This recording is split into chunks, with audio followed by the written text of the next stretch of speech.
मैं नरेंद्र दामोदर दास मोदी ईश्वर की शपथ लेता हूं कि रविवार शाम नरेंद्र मोदी ने एक बार फिर से इतिहास रच दिया। शाम 7:15 पर नरेंद्र मोदी ने देश के प्रधानमंत्री के रूप में शपथ ली और अपने साथ अन्य 71 सांसदों को भी मंत्री पद की शपथ दिलवाई।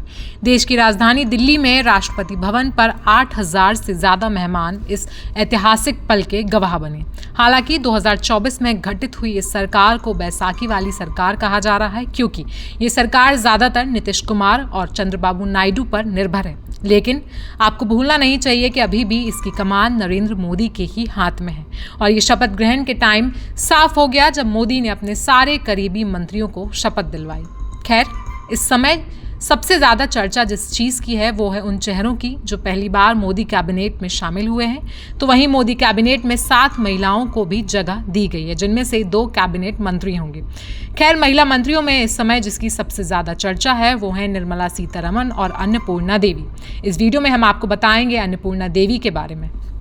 मैं अन्नपूर्णा देवी ईश्वर की शपथ लेती हूँ कि मैं विधि द्वारा स्थापित भारत के संविधान के प्रति सच्ची श्रद्धा और निष्ठा रखूंगी। अन्नपूर्णा देवी की राजनीति में एंट्री उनके पति रमेश यादव की मृत्यु के बाद हुई। सन 1998 में अन्नपूर्णा देवी ने राजनीति में प्रवेश किया। उनके राजनीतिक करियर की शुरुआत आरजेडी से हुई। आरजेडी से ही उनके पति भी नेता थे। अन्नपूर्णा देवी झारखंड के कोडरमा से सांसद चुनी गई हैं और वो पिछली बार मोदी सरकार में केंद्रीय शिक्षा राज्य मंत्री भी रह चुकी हैं। अन्नपूर्णा देवी 2019 में ही बीजेपी में शामिल हुई थी। उससे पहले वो आरजेडी के टिकट पर 5 बार विधायक रह चुकी हैं। आपको बता दें, अन्नपूर्णा देवी अपने क्षेत्र में 3,77,000 से ज्यादा वोटों से जीती है। अन्नपूर्णा देवी ने 1998 में अपने पति की मृत्यु के बाद तब के अविभाजित बिहार में आरजेडी के टिकट पर कोडरमा विधानसभा उपचुनाव में सफलतापूर्वक चुनाव लड़कर अपने राजनीतिक करियर की शुरुआत की। उन्होंने आरजेडी के उम्मीदवार के रूप में 2000, 2004, 2005 और 2009 में इस सीट से विधानसभा चुनाव जीता और 2012 में उन्हें झारखंड सरकार में मंत्री के रूप में भी नियुक्त किया गया।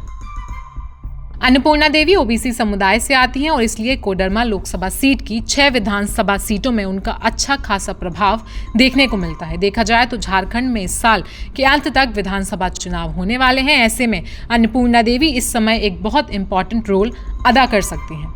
उन्होंने 2014 और 2019 के बीच झारखंड आरजेडी प्रमुख के रूप में काम किया है, लेकिन 2019 में उन्होंने अपना पाला बदल लिया।